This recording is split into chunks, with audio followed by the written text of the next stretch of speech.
I never thought I'd be the kind of man writing something like this. I always believed betrayal was something that happened to other people. People who missed the signs, people who didn't pay attention. But here I am, staring at my reflection in the bathroom mirror, wondering how I missed every single one. Jenna and I had been married for 7 years. We met at a coffee shop, cliché as hell, but it felt like fate back then. She was all warmth and easy smiles, the kind of woman who made you believe in something bigger than yourself. I was hooked from the first laugh, the way her eyes crinkled at the corners. But lately, things had been off. It's hard to pinpoint when it started because it was so subtle, like hairline cracks in glass that you only notice when the whole thing shatters.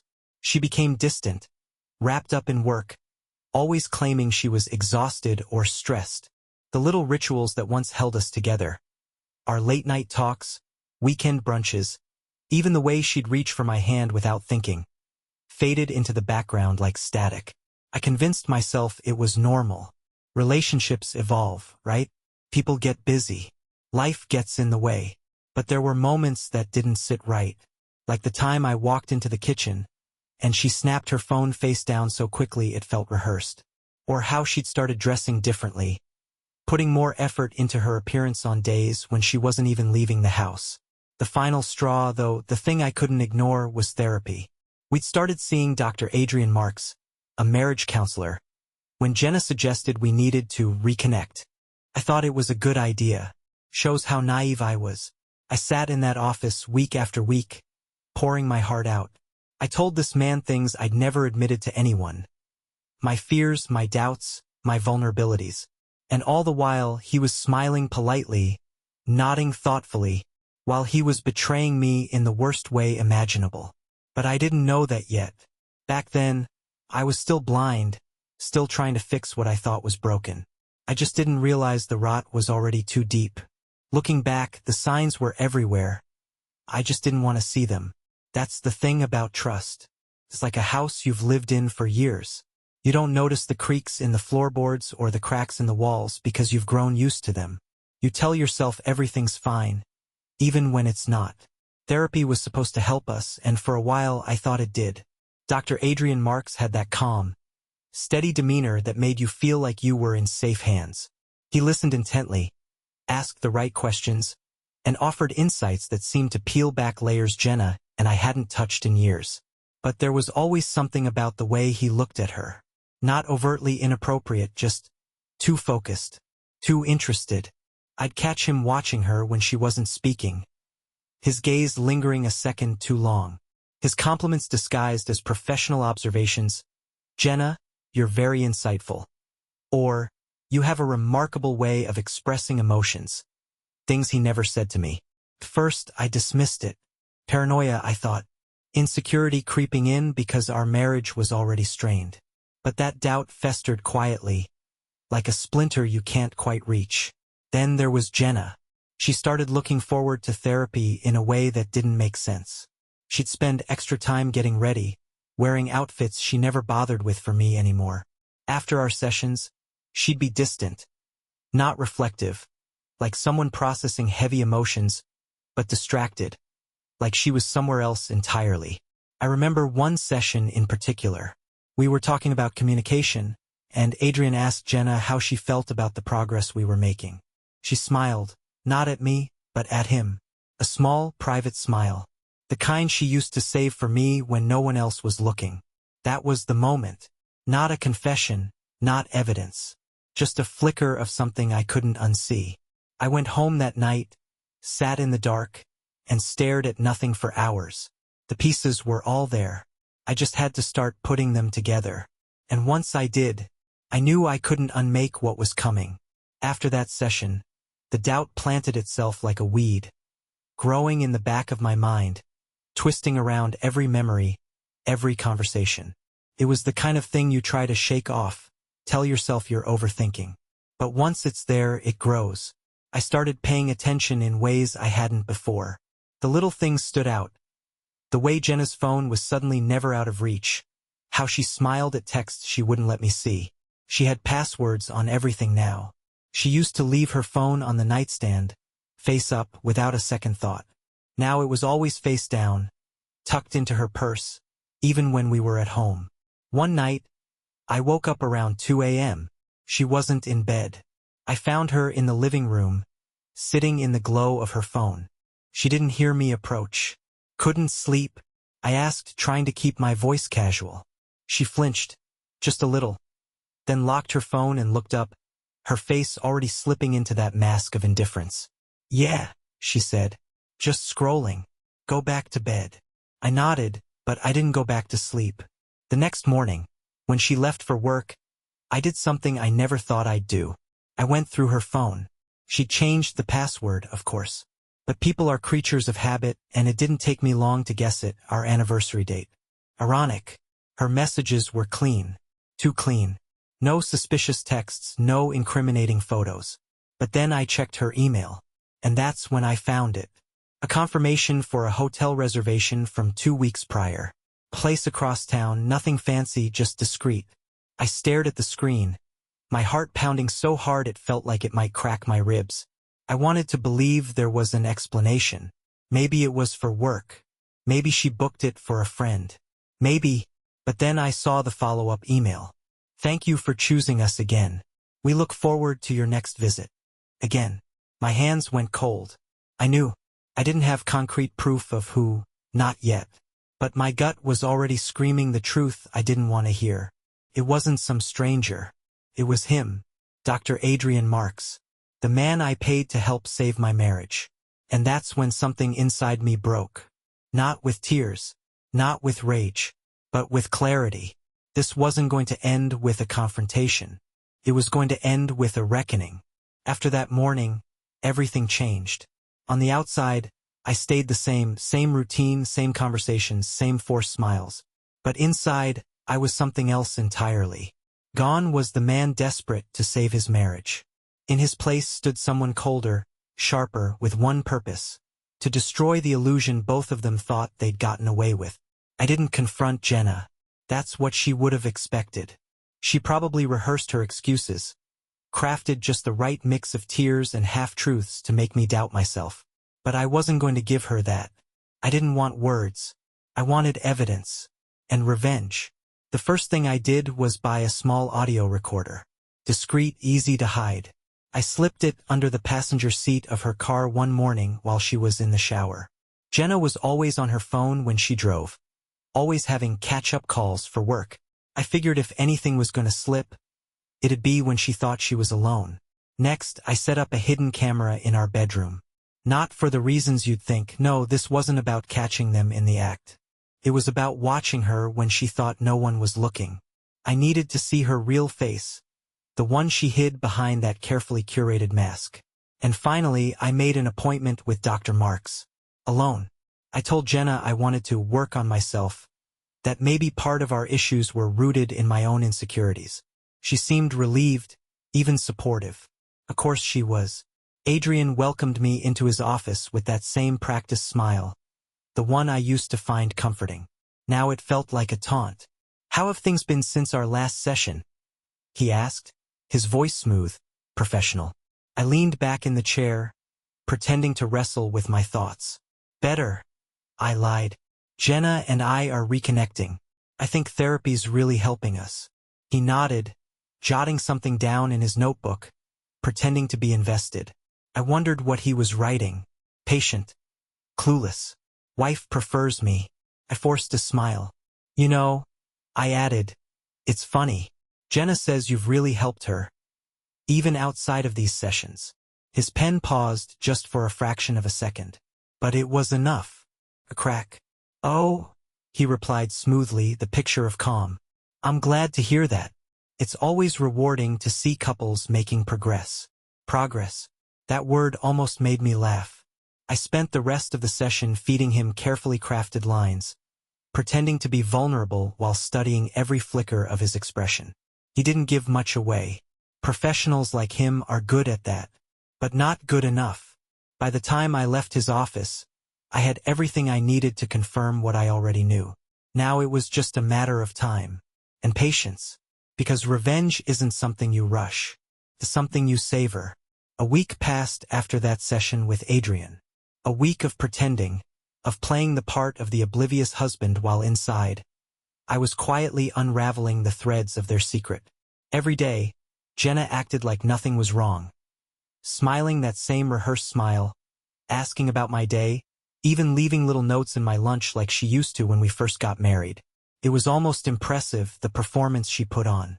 But now I saw it for what it was. A mask. And I was going to rip it off. The first breakthrough came from the audio recorder I'd hidden in her car. I'd been checking it every evening after she went to bed, scrubbing through hours of mundane calls, work chats, and background noise. But then, one Thursday afternoon, I found it. It started with the sound of her engine starting, followed by silence except for the faint hum of tires on the road. Then her phone rang, and his voice filled the car. Adrian. Hey, Jenna said, her tone soft, lighter than it ever was with me. I was starting to think you forgot about me, he replied, a chuckle in his voice. I've been busy, she said, laughing quietly. Ethan's been home more lately. It's harder to sneak away. My chest tightened, but I kept listening. My fingers clenched around the recorder. You're a good actress, Adrian said, his voice dropping lower. He has no idea, does he? Jenna laughed again, that breathy little sound she used to make just for me. None. He's so trusting. Trusting. That word echoed in my head, sharp as glass. They talked for another 5 minutes. About plans, about meeting at the usual place. Before she hung up. Nothing explicit, nothing graphic, just casual, familiar, intimate. And that was worse, because it wasn't some impulsive mistake. It was routine. I sat there in the dark, listening to that recording over and over until I'd memorized every word, every pause, every breath. The next day, I checked the hidden camera footage. Most of it was nothing. Jenna folding laundry, scrolling on her phone, pacing the room while talking to someone. Probably him. But then, Friday afternoon, while I was at work, she came home early. She stood in our bedroom, her reflection caught in the mirror. She wasn't doing anything special, just fixing her hair, applying a little lipstick. But then she paused, staring at herself for a moment, her expression slipping. Gone was the bright, bubbly facade. She looked tired, like the weight of her double life was starting to show. Good. I wanted it to weigh on her. I wanted her to feel it pressing down, knowing what was coming even if she couldn't name it yet. Because I wasn't going to confront her in some heated argument. No, that would be too easy. I was going to dismantle her world, piece by piece, just like she did to mine. The beauty of revenge is in the details. It's not about rage. Not the shouting, not the tears. That's messy, emotional. No, real revenge is clean, precise. It's about control. So I planned. Every day, I woke up next to Jenna, kissed her on the forehead like nothing had changed, went to work, smiled at my coworkers, and played my role flawlessly. But beneath that calm exterior, I was building something, an elaborate setup designed to hit where it would hurt the most. Not just her heart, her pride, her carefully constructed image. I started with Adrian. He was the weaker link, even if he didn't know it. Men like him, confident, smug, they think they're untouchable. They get sloppy when they believe no one's watching. I scheduled another solo session under the guise of working on my personal growth. When I arrived, he greeted me like an old friend, that fake therapist smile plastered on his face. "How've you been, Ethan?" he asked, gesturing for me to sit. I did. Calm. Collected. Better, I said, leaning back, studying him like I was the one analyzing him. Actually, I wanted to thank you. These sessions, they've really helped me see things more clearly. He smiled, probably thinking he'd won. I'm glad to hear that, he replied, crossing his legs, pen poised like he was ready to jot down something profound. I kept my expression neutral, my voice steady. It's funny, I continued.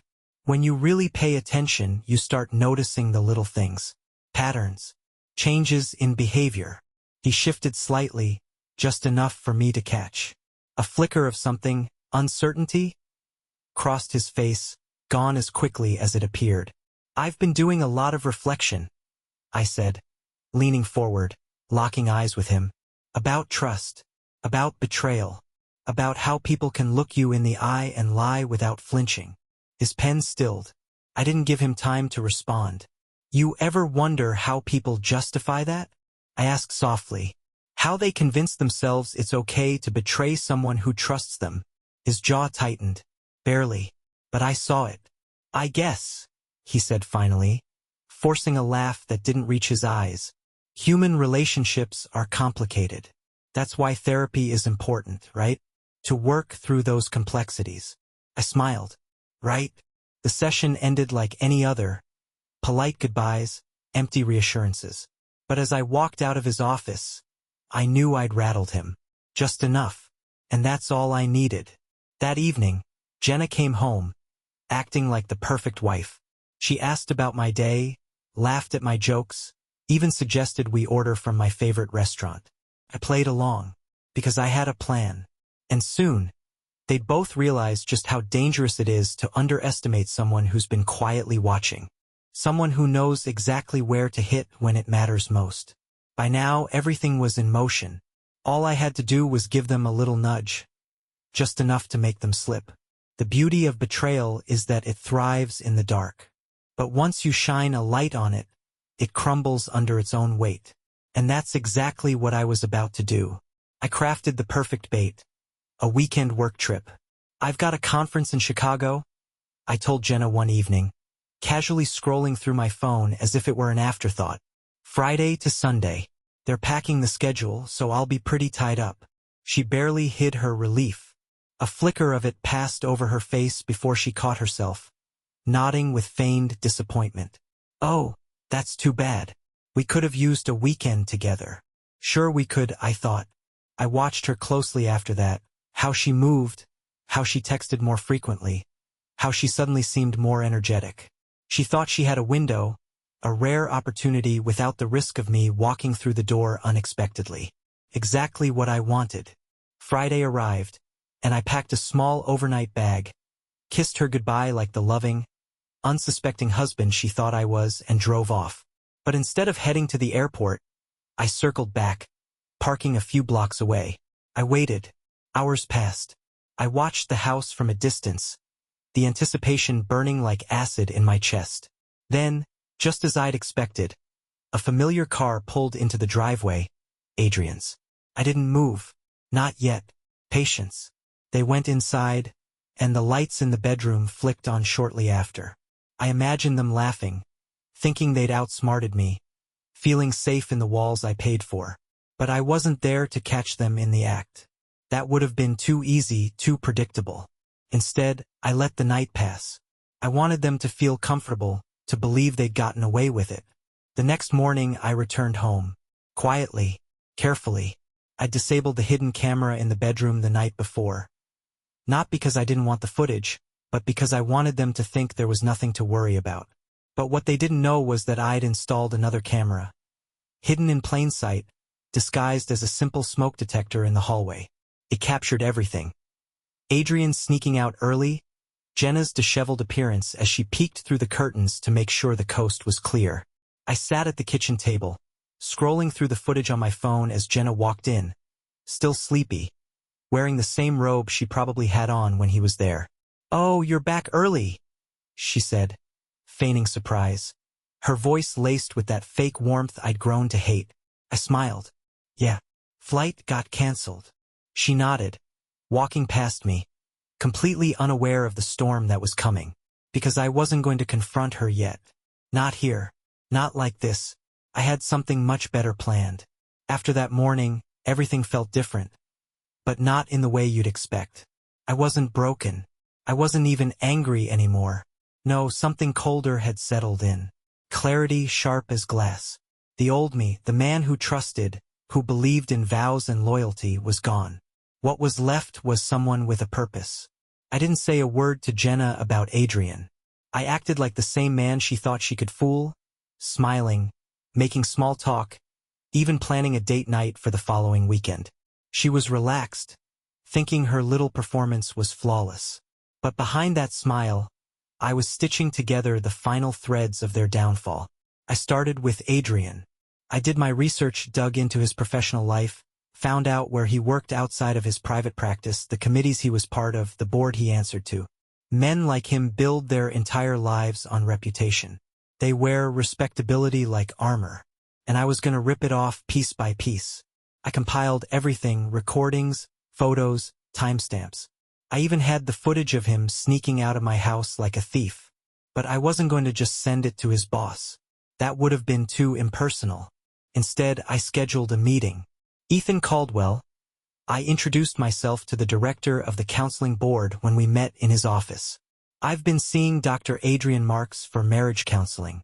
I thought it was important to bring some concerns to your attention, in person. I handed over the neatly organized folder, filled with undeniable proof. The director flipped through it, his face shifting from confusion to shock to barely contained anger. I thought it would be unethical, I said softly, to let this continue without proper oversight. He didn't respond right away, just nodded, his jaw tight. That was step one. Step two was Jenna. For her, I planned something more personal, more public. I decided to host a dinner party, a casual gathering with close friends, a few of her colleagues, even some of my family. Jenna was thrilled by the idea, eager to play the role of the perfect wife, setting the table, picking out wine, laughing like nothing was wrong. But as she carefully arranged the place settings, she didn't realize she was setting the stage for her own humiliation. When the night arrived, the house was filled with laughter, clinking glasses, the warmth of people who thought they were just here for a good time. And then, halfway through dinner, I stood up. I just wanted to thank everyone for coming. I began, raising my glass. It means a lot to have friends and family gathered like this. Jenna beamed at me from across the table, completely unaware. That's why, I continued, I thought this would be the perfect time to share something personal, something important. I reached for the remote and clicked the TV on. The footage played. Adrian walking into our house. Jenna, greeting him like no friend should. Whispers erupted around the table. Forks clattered against plates. And Jenna's face drained of color as she turned toward the screen, her smile frozen in place.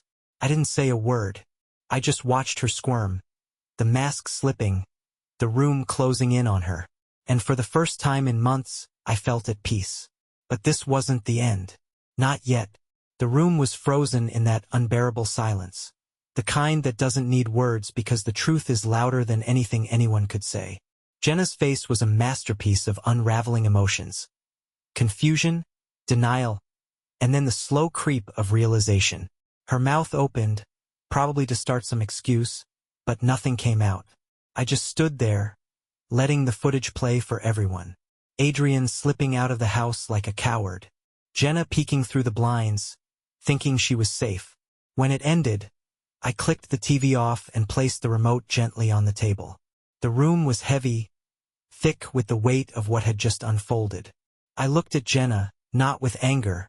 No, that would have been too easy for her. I looked at her like she was a stranger. Surprise, I said quietly. She finally found her voice, shaky and brittle. Ethan, I can explain. Explain what? I interrupted, my voice calm, almost bored. How you brought another man into our house.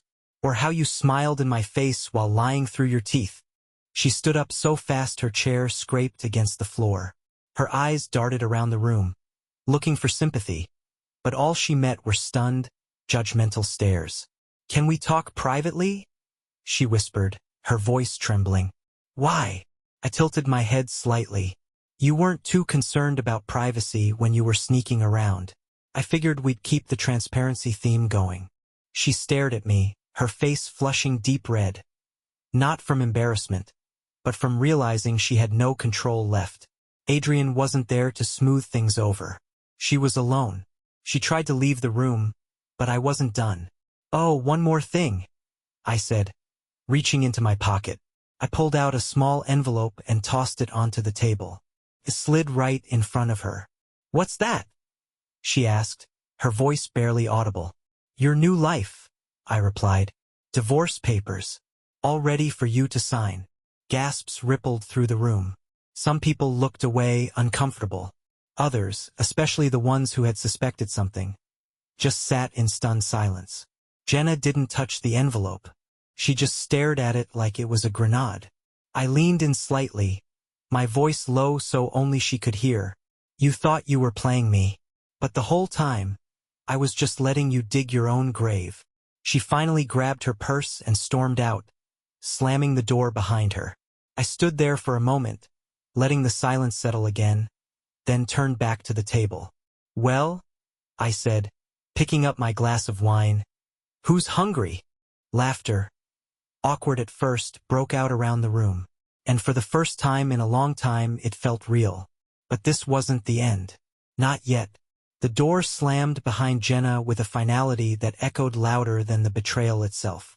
For a moment, I just stood there, letting the weight of everything settle. Not on me, but on her absence. The void she left behind felt like the only honest thing she'd contributed to this marriage. I turned back to the table, where a mix of stunned faces stared at me. Some couldn't meet my gaze, others whispered nervously to their partners, as if unsure whether to stay or bolt for the door like Jenna did. I gave them an easy smile. Well, I said, raising my glass, at least the food didn't cheat on me. A few nervous chuckles broke the tension. That's the thing about people. They crave comfort, even in the most uncomfortable situations. They'll laugh, even when it's not funny, just to fill the silence. I didn't need their sympathy. This wasn't about pity. It was about control. And I had all of it now. After the guests trickled out, offering their awkward condolences. Some with hesitant pats on the back, others with mumbled apologies. I was finally alone. I sat in the quiet, staring at the divorce papers still sitting on the table. She hadn't touched them, but she would. Oh, she would. The next morning, I woke up to messages. Texts from friends, calls from mutual acquaintances, even an email from Jenna. I didn't read it. I didn't need to. I already knew the script. I'm sorry. It was a mistake. We can fix this. But I wasn't interested in fixing anything. I was interested in finishing it. I sent her a single reply. Sign the papers. No explanations. No room for negotiation. And just like that, I moved on to the final phase of my plan. Adrian. I knew he'd be panicking. The kind of man who thrives on secrecy doesn't survive well in the daylight. By Monday morning, the video had already made its way through the counseling board. His face, the polished, professional mask he wore, was unraveling just like Jenna's had. But I wasn't done with him. Not yet. I scheduled one final session. Not for closure. For the kill shot. Adrian looked different when I walked into his office. Less polished, more tense. His usual calm demeanor had cracks now. Tight shoulders, forced smile, eyes that didn't meet mine for too long. Ethan, he greeted, trying to sound casual. Didn't expect to see you so soon. I sat down, leaning back like this was just another friendly chat. Yeah, I replied, crossing my arms. Figured we had some unfinished business. He gave a tight nod, pretending to be in control. So, how are you feeling? He asked. I almost laughed. How am I feeling? I repeated. Like I've been paying the guy sleeping with my wife to give me advice. His face went pale. Just for a second. But I saw it. I don't. He started. But I cut him off. Save it. I snapped, leaning forward. I know everything. The recordings, the footage, you're not just a liar, Adrian. You're sloppy. He swallowed hard, his mask slipping with every word. You should have stuck to your job, I added quietly. But you made it personal. Then I stood up, grabbed the envelope from my jacket, and dropped it on his desk. Inside, copies of the evidence sent to his boss, his wife, and the licensing board. This isn't therapy, I said, heading for the door. This is the part where you watch your life fall apart. And then I left. By the time I got home, the fallout had already started. Adrian's name was plastered across emails from the counseling board. Suspension pending investigation. His career was circling the drain, and I'd barely lifted a finger. But the best part? His wife had seen everything. I'd sent her the same package, videos, call logs, every detail Jenna and Adrian thought they'd hidden. That afternoon, she called me. I had no idea, she whispered, her voice trembling with rage and heartbreak. I know, I replied calmly. Neither did I.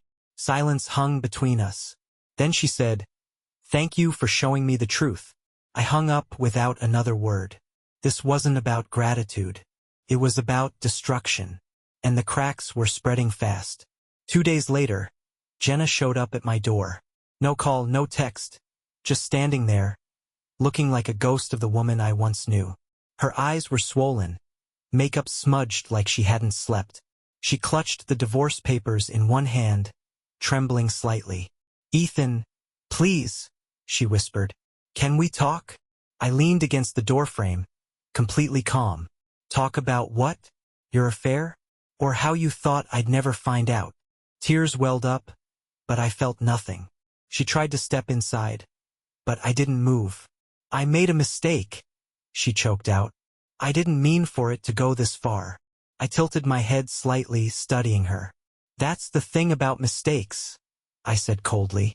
You don't get to control how far they go. I pointed at the papers. Sign them. She hesitated, her pride crumbling right there on the porch. But eventually, she scribbled her name, her hands shaking. Without another word, I closed the door in her face. And it felt better than I ever imagined. The door clicked shut, leaving Jenna on the other side.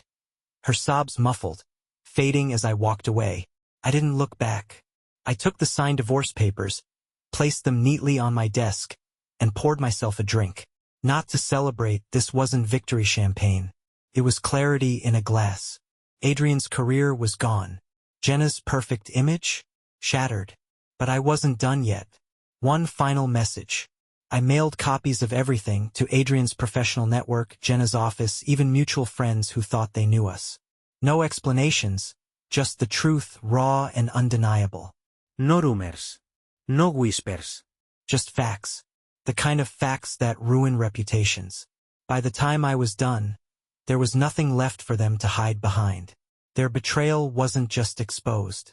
It was carved into stone. Weeks passed. The dust settled, but the wreckage remained. Just not mine. Jenna tried reaching out a few more times. Calls, emails, all ignored. She became just another unread message, another number blocked.